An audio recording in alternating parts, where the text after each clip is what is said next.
science knowledge only adds to the excitement, the mystery, and the awe of a flower. Evidence is evidence. It's public. Everybody can look at the evidence and assess it, and eventually, if there's enough evidence, come to the same conclusion.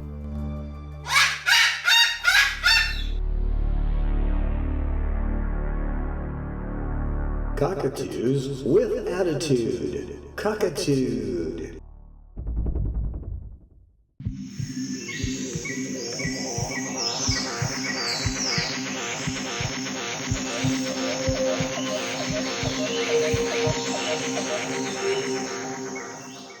Hi, and welcome to Cockatude, Cockatoos with Attitude. My name is Don Scott. I am the founder and executive director of the Cloacal Sanctuary for Parrots and Cockatoos. This is our second installment in our series on avian disorders and disease. Today we're talking about cloacal prolapses, which is basically when the insides of the vent come out. And of course we'll go into greater detail. And for those of you who think, well, I don't have a bird with this problem, and it's not something that I need to know about. It is not that common for this particular problem to occur, but I'll tell you, when I was videoing this with Dr. Jenkins, who's going to tell us all about this, Dr. Jenkins of the Avian and Exotic Animal Hospital in San Diego, who's been working with birds for 28 years in his own practice, he actually said something that made me realize one of the birds we have with us, Sugar, who's not in here at the moment, that she actually is heading towards a prolapse. We don't have any definitive answers as to how to prevent this, but we have some good ideas that may help and that seem logical. Unfortunately, as with everything in the avian world, there's not a lot of money to research these things, and the less common something is, then the less likely any research is going to be done at all. The Lily Sanctuary, Lily, who was this wonderful umbrella cockatoo, she died of this, and it's a horrible way to go. Usually they die of infection, or they die under anesthesia when you're doing the last procedure to try to fix it. So, with Bob, I keep him pretty clean, but you can see how dirty his vent is. And that's just from today, that he's being given a mash that actually invites him to evacuate more generously and without as much straining. And at the end of this video, there are some excellent tips by Dr. Jenkins about what kind of diet to give your bird. He's got some ideas about pellet-only diets, and he likes pellets, but he'll tell you why he thinks you need to add other things. I encourage you, even if you're not interested in prolapses and you don't think that your bird is heading that way, I encourage you to watch the whole video so that you can be aware of how to diagnose them, or at least to see them on their way, because you don't want to go through this with your bird.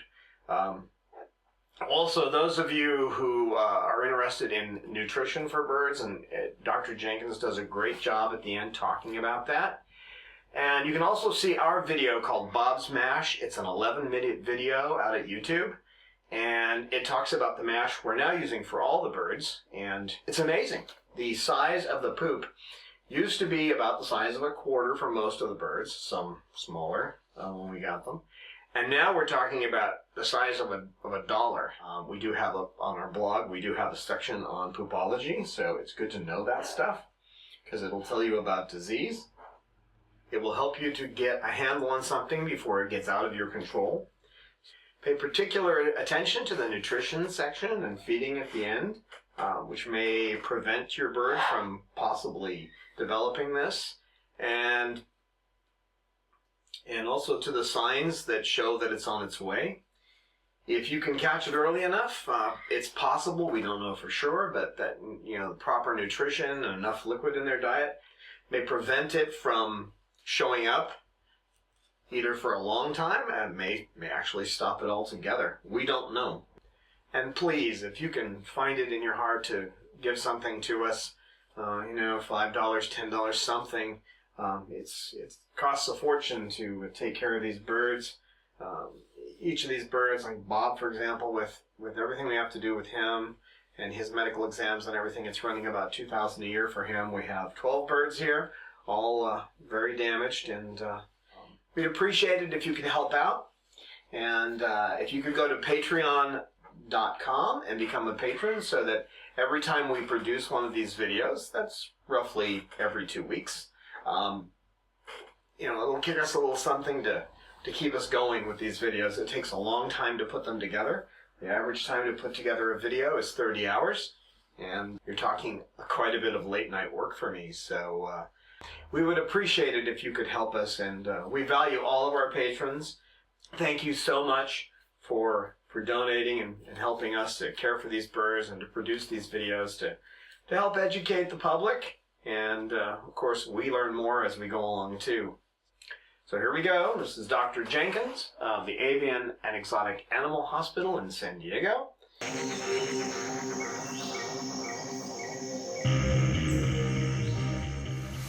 Okay, so cloacal prolapse. Cloacal prolapse is primarily a disease of old world birds and mostly cockatoos. Although we do see some in African greys and eclectus and some other species, I would say 80% at least is probably cockatoos. And maybe a little more common in large breeds of cockatoos, Moluccans, the large sulfur cresteds, umbrellas, but we see it in all of them.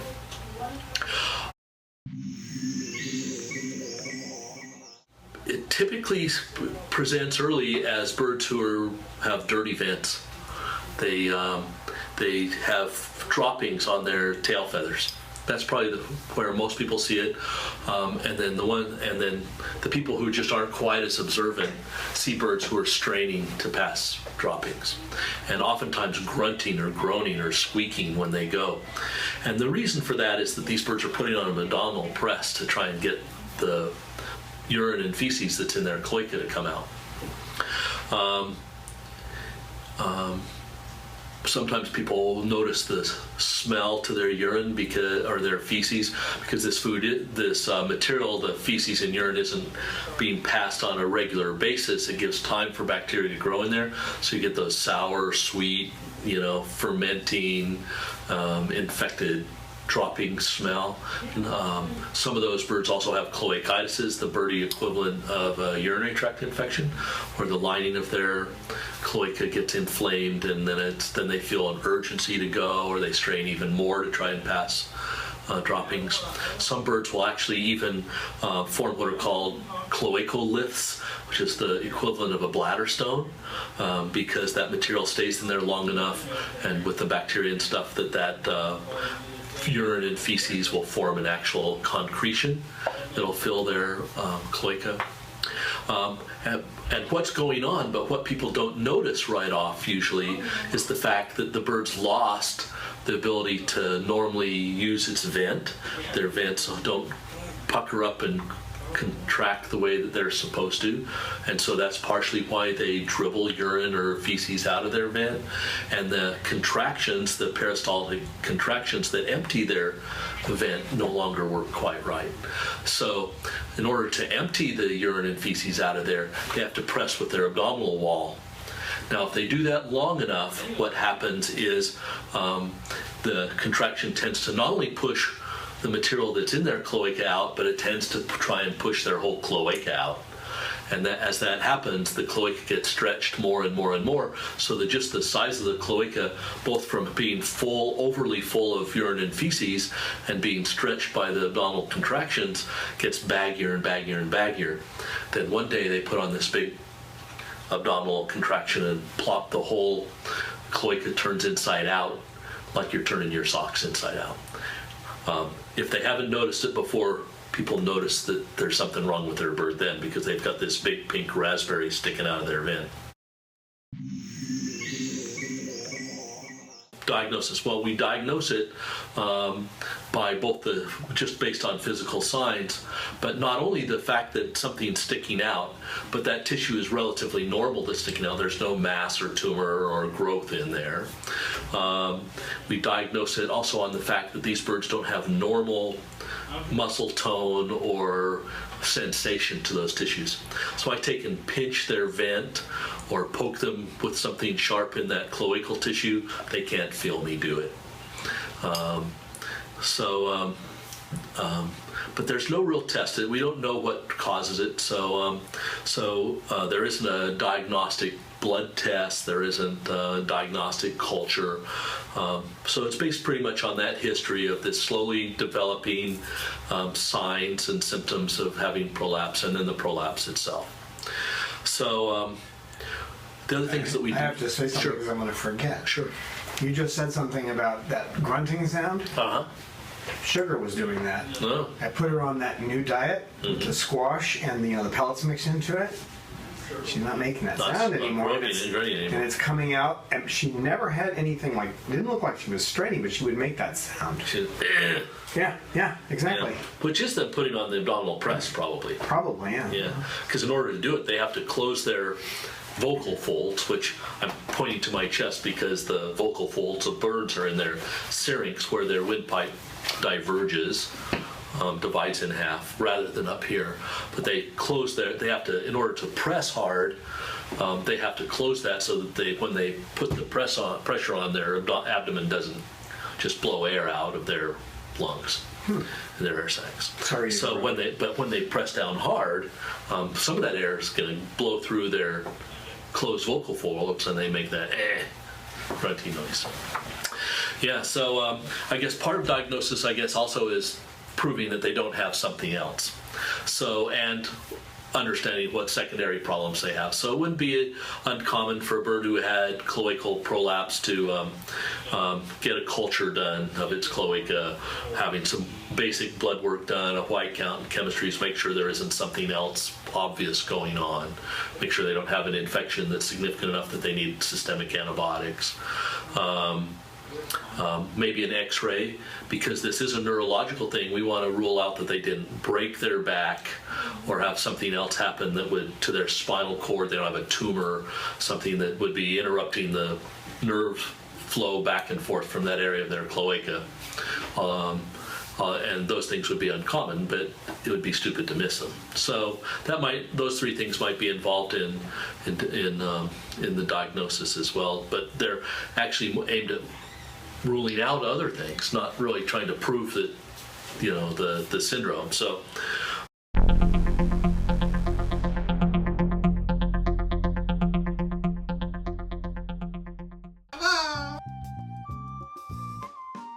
If you are enjoying our videos, we hope that you can find it in your heart to support our work. It costs between $25,000 to $30,000 a year to care for our flock of heartbroken and abused birds. Most of our birds came with feather destructive disorder. Even a basic exam with blood work costs $300. Medical emergencies cost us thousands a year. We are a non-profit, and donations are tax-deductible to the full extent of the law. We need your support. Birds deserve a happy and healthy life.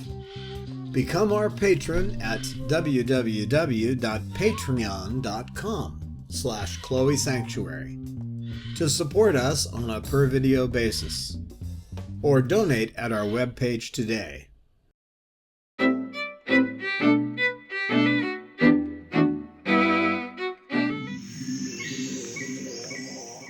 The syndrome is hard to understand. We know that these birds lose nervous function in their cloaca and their vent. They usually don't have it's not a diverse nerve loss, because they don't have nerve loss to their legs or to their abdominal muscles or their tail. It's just to their cloaca and their vent. So that's kind of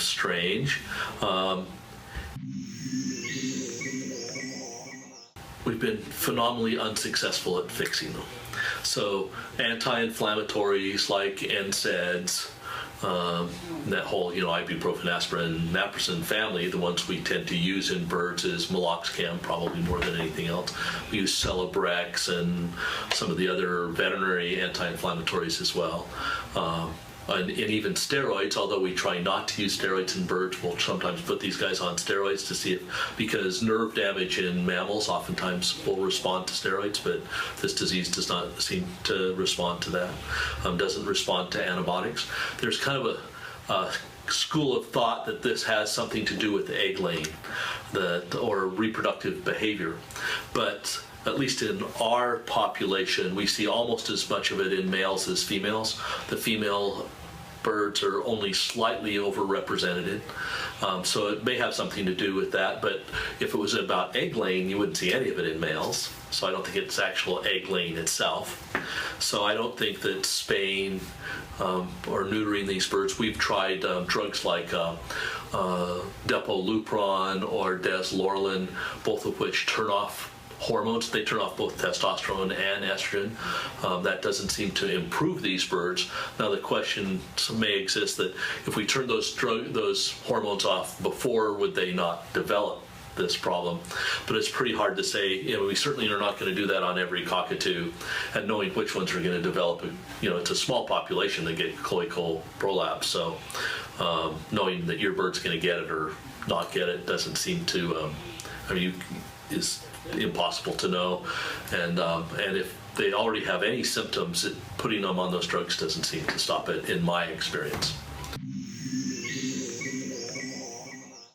So how we treat it is more by treating them symptomatically, and the big symptom is try and keep their vents closed up enough that when they put on the abdominal press, they don't turn themselves inside out, and fixing their diet so that their droppings are soft and easily passed, and they don't have, which oftentimes means adding vegetables to their diet and more non-digestible fiber, so they have softer stool, and putting them in a situation where it's easy for them to go to the bathroom. So you wouldn't want a bird who sitting on the ground all day or sitting in a little fuzzy bed hut or things like that would discourage them passing stool. You want them to try getting them out and off their perch. So because most birds, as soon as you pick them up off their perch, want to go to the bathroom.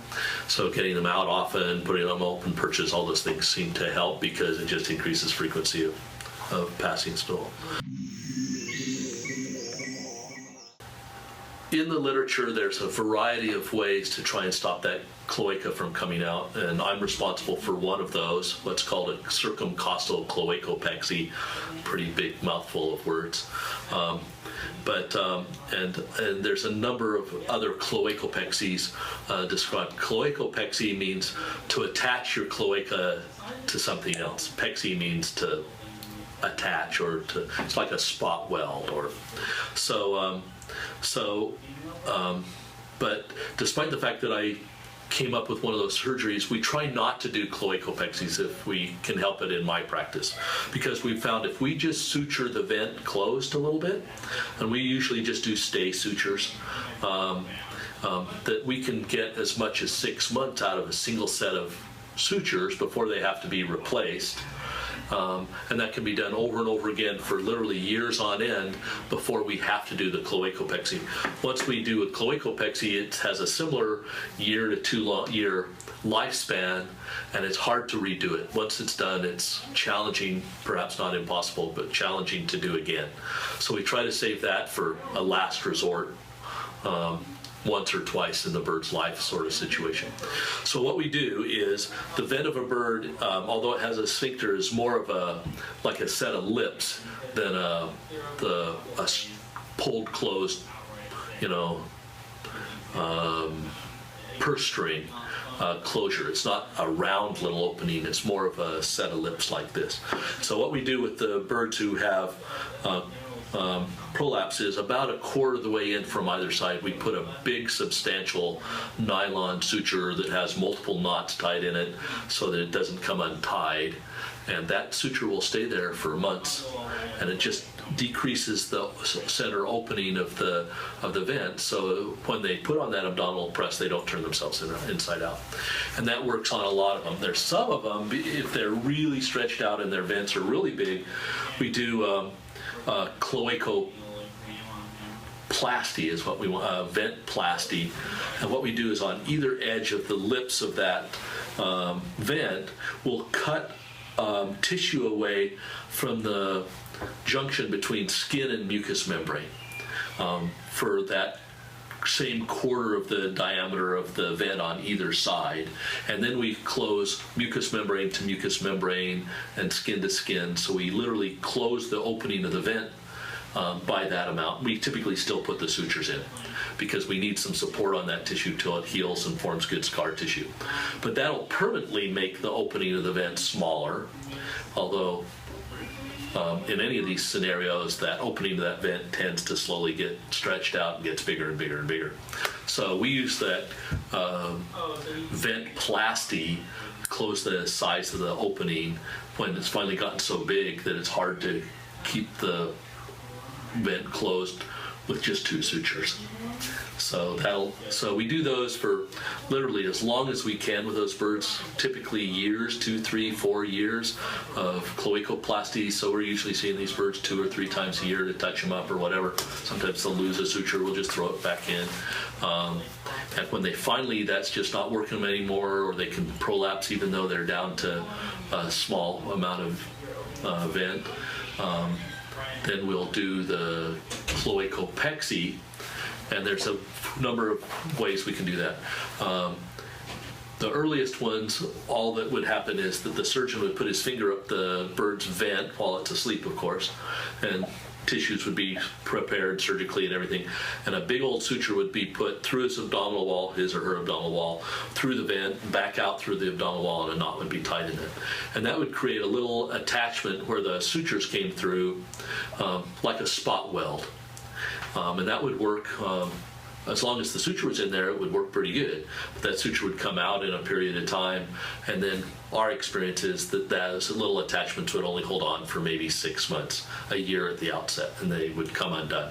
The good thing about that suture, or that approach, if there is one, is that it's probably the least damaging to the cloacal tissue, and you're more likely to be able to do something else in the future.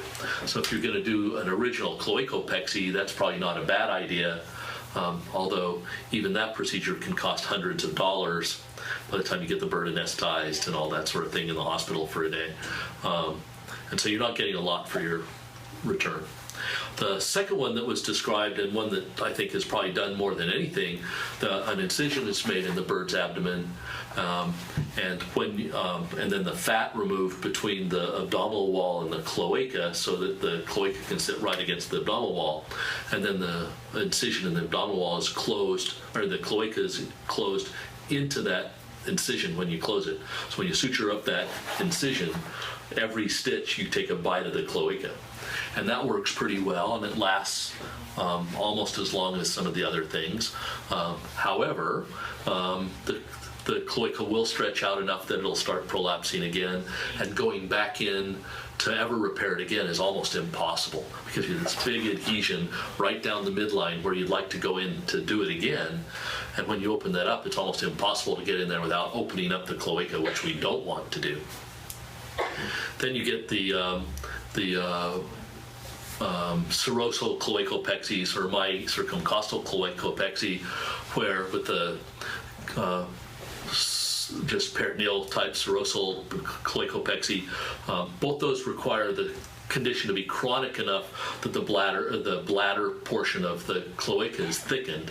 But then you can actually make a partial incision partway through the cloaca and an incision in the serosal cloacopexy and in the abdominal wall, and you do something very similar to what's done down the midline, but you do it on either side. So you're at at 2 o'clock and 10 o'clock on the cloaca, you're attaching it to the abdominal wall, pulling it way up and attaching it. That holds it. It's like pulling your underwear up if you have baggy underwear, I guess. And it keeps them up because it's like pinning them up with a couple of safety pins, I guess. And that lasts longer than the midline one, but it doesn't last as long as the one that I thought up, which is the circumcostal one. It's kind of the really bad boys or who have really stretched out cloaca one. And what we do is we split we make an incision in their cloaca and then peel off a little teeny flap. Then we take cut the lining of the bird's abdominal cavity over a rib and dissect the muscle off of that. We take that flap and pull it around the rib, and then we suture it back to the cloaca, and we suture it to the abdominal wall. So now you have these big, strong flaps that hold the cloaca up. It lasts longer than any of them, and you might even get 2 or 3 years out of it, but still the cloaca eventually stretches out long enough that even though it's tacked up there, it starts hanging out of the vent again. And still, typically on most of these guys, you still need the vent sutures so that urine and stuff doesn't just pour out of their, leak out of their vent in between dropping. So. Discouraging problem. We don't know what causes it. So possibilities are, trauma if the bird fell and hurt its back, or disease, but nobody's found a virus or anything. Trauma related to egg laying, but the boys get it. We don't really know. Hormones other than, just being hormonal, whether it's testosterone or estrogen, maybe, but turning off their hormones doesn't seem to fix it. Discouraging problem. Lots of these birds eventually get put to sleep because they're not happy.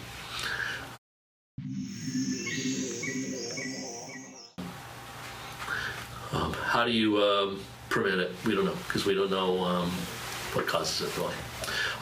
I think that the best thing that I would tell you is have your bird be physically active, because I think that that's what it's related to. I think it's related to a sedentary lifestyle.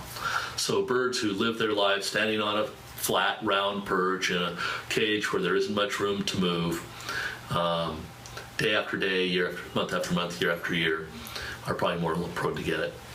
I think birds who live in big aviaries and certainly, potentially even get to fly or have lots of activity are probably less likely to get it. And if nothing else, they'd be happier in the environment.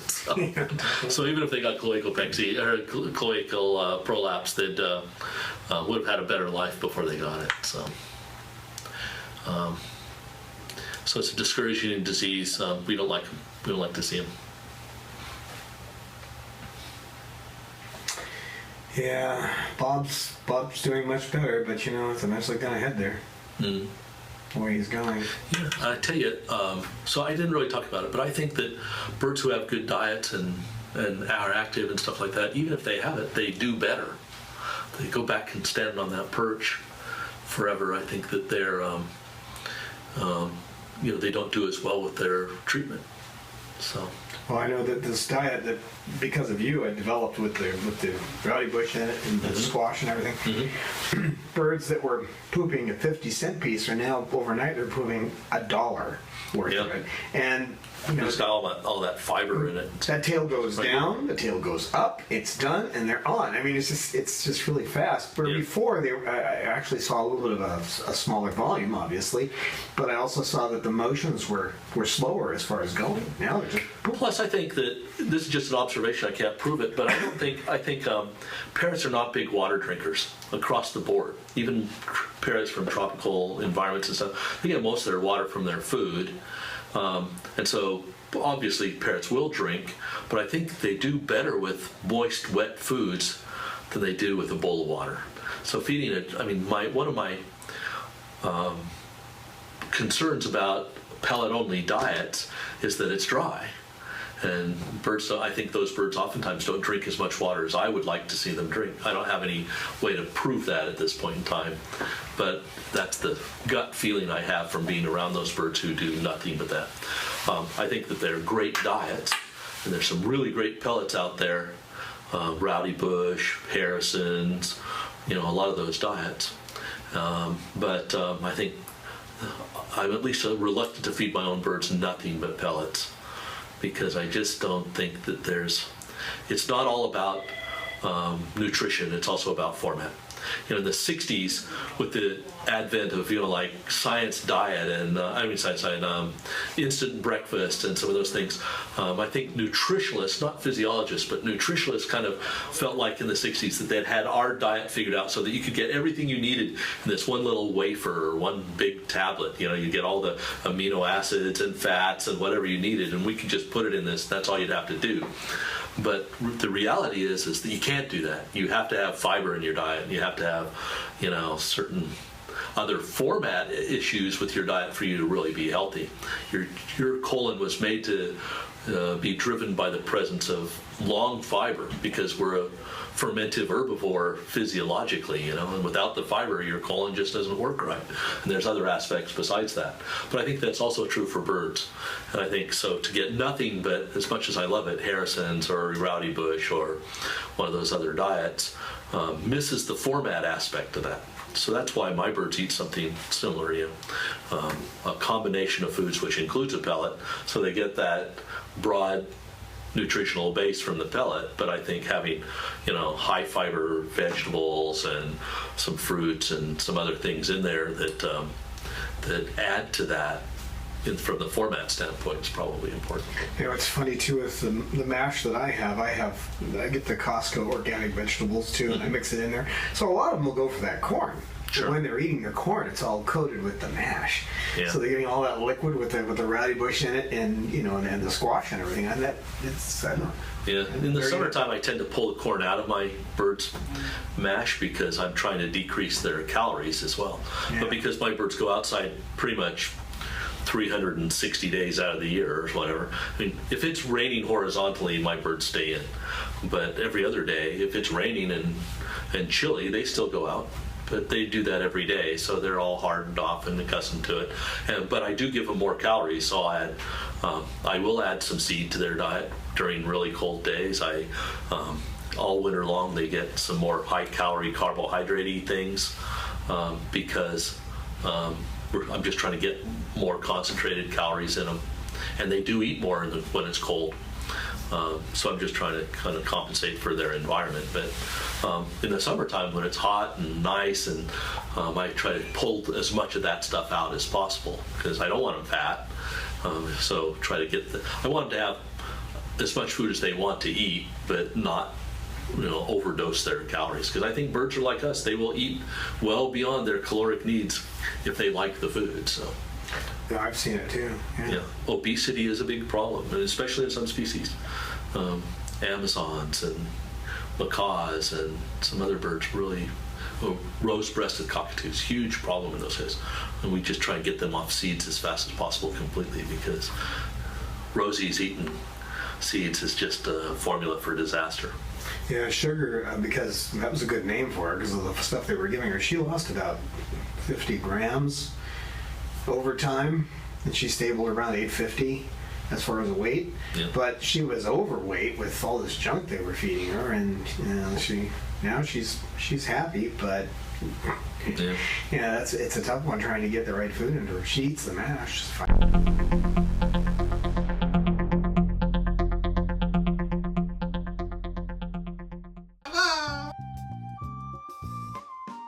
If you are enjoying our videos, we hope that you can find it in your heart to support our work.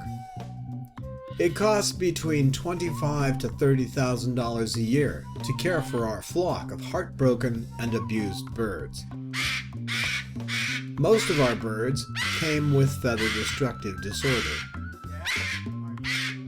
Even a basic exam with blood work costs $300. Medical emergencies cost us thousands a year. We are a non-profit, and donations are tax-deductible to the full extent of the law. We need your support. Birds deserve a happy and healthy life. Become our patron at www.patreon.com/Chloe Sanctuary to support us on a per-video basis, or donate at our webpage today.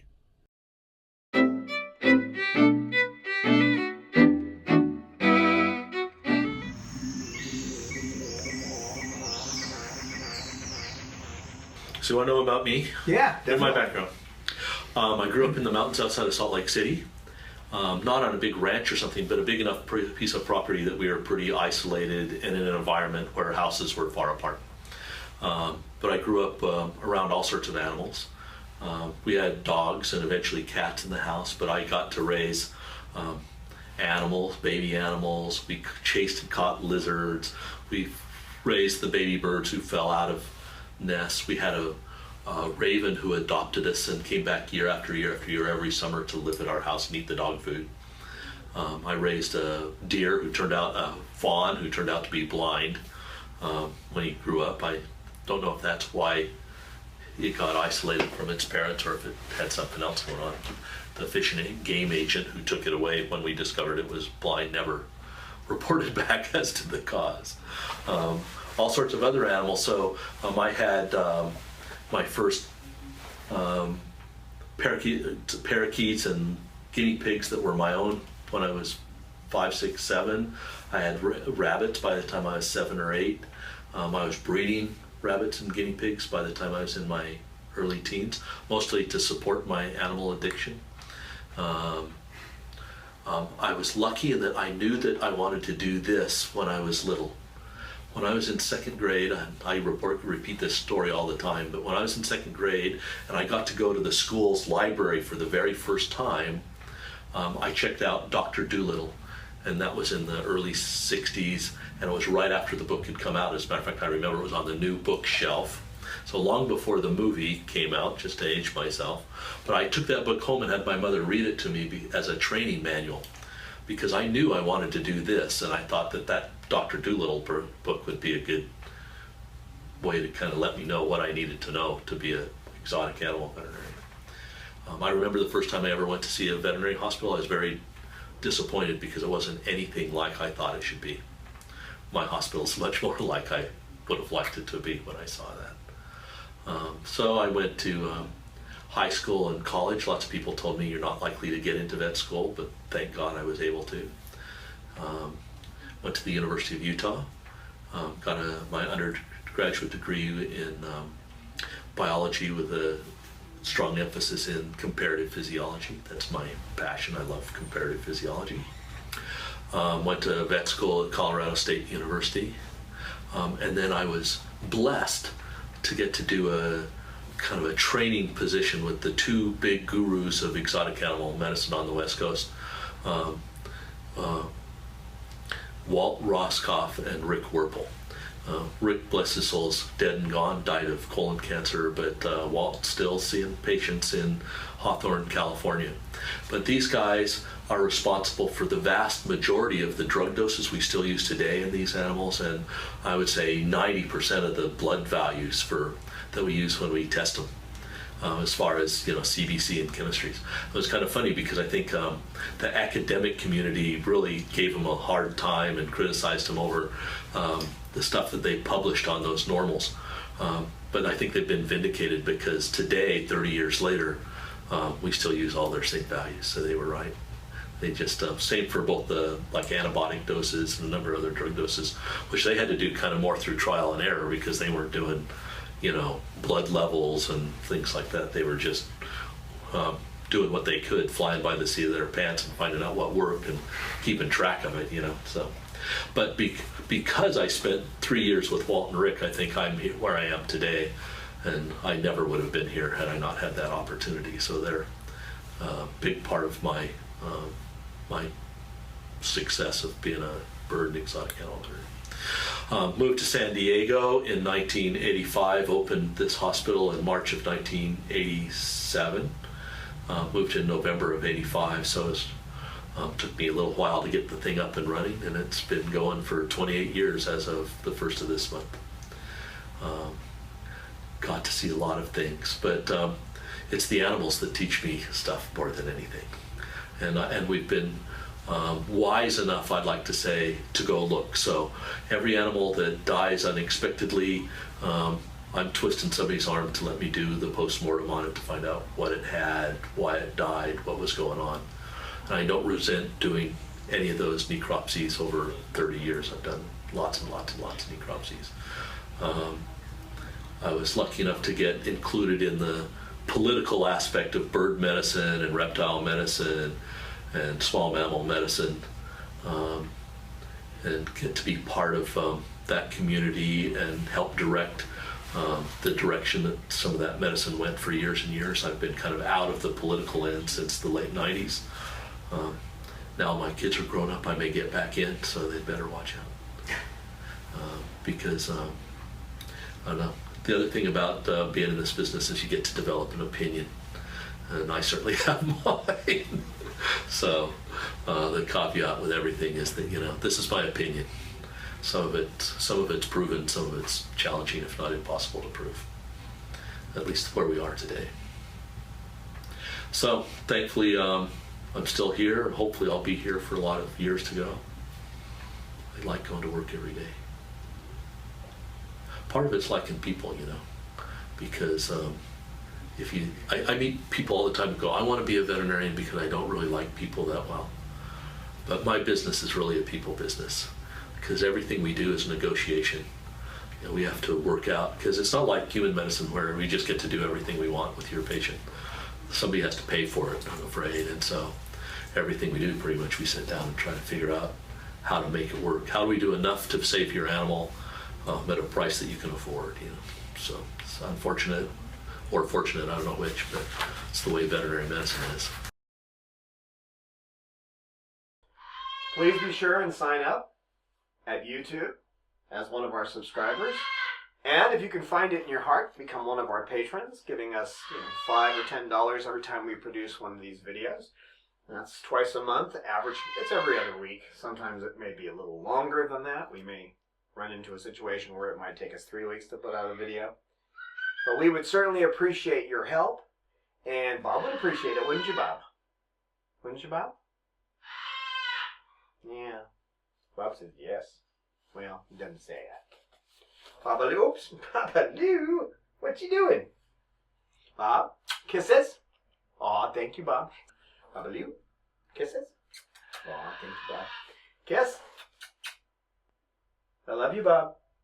I remember taking him into the vet, one of our vets, and he said, well, I'm going to have to examine him. So we're going to have to look into his cloaca. And I said, okay, well, here you go, Doc. And I just handed Bob to him like this.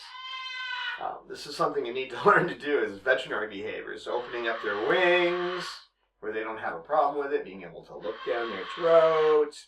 Right, Bob? Right, Bob? Thank you for watching Cockatude. Cockatoos with attitude. Say bye, Bob. Say bye-bye. We welcome your feedback on our videos. We look forward to your insights, tips, questions, stories, and pictures. You can email us at cockatude@chloesanctuary.org, reach us on Twitter @Chloe Sanctuary, and join with us on our Facebook Chloe Sanctuary page. Please visit our website at www.chloesanctuary.org. That's Chloe spelled CHLOE. You can support us on a per-episode basis by visiting www.patreon.com, that's PATREON, /Chloe Sanctuary.